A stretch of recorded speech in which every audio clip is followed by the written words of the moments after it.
As I promised that night, as we closed our doors for the final night, that we would be back and we would find us a new home. And here we are today with all the noise around us.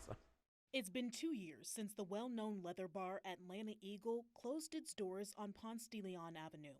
But this month, owner Richard Rami celebrated its return to Midtown. In 2020, Rami was forced to shut down because of COVID-19 and issues with the landlord.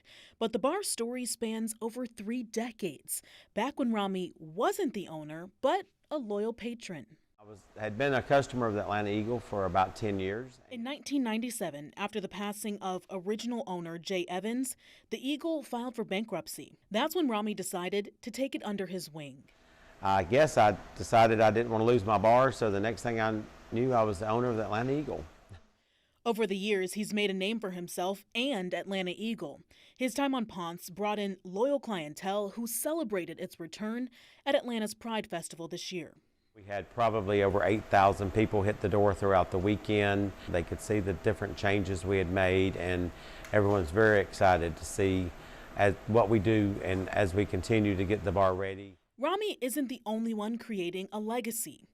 In a sea of Atlanta's LGBTQ plus spaces, there's one that stands out from the rest. My Sister's Room opened its doors in 1996. After 26 years, it now sits on Crescent Avenue. It stands as one of only 21 lesbian bars left in the United States. But original owner Susan Musselwhite remembers when the bar wasn't a bar, but a parlor. You know, we didn't have a stage and we didn't have a dance floor, and none of that in the original one. It was just a sit and we had a small game room, but that was it. During her time as owner, My Sister's Room went through multiple location changes while she helped shape the bar into what it is today.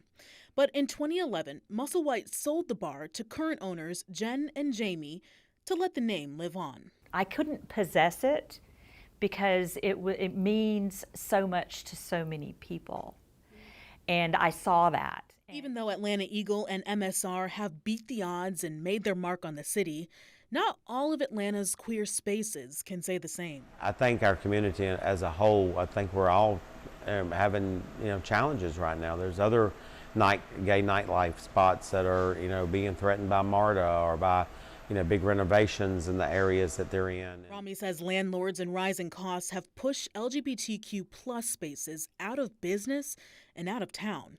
He even had trouble when looking for a new home for the Atlanta Eagle. Maybe there was one location that just wouldn't have us because we were a gay bar.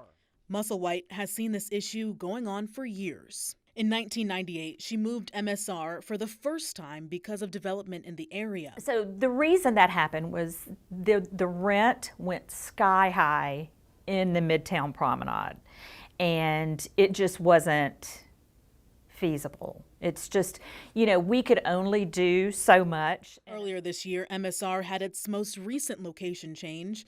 The bar had to move from 12th Street in Midtown to Crescent Avenue to make space for condo development. But despite ongoing challenges, both Musselwhite and Rami agree the need to maintain these spaces is important in the community. So we need our spaces, and we need them to be part of a community. We don't need to be pushed out.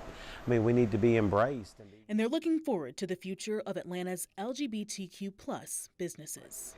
We're not just bars, and that's what I guess, really upset about more than anything. I mean, yes, we're a nice nightclub and a spot for people to come, but we're so much more. It's something more than that.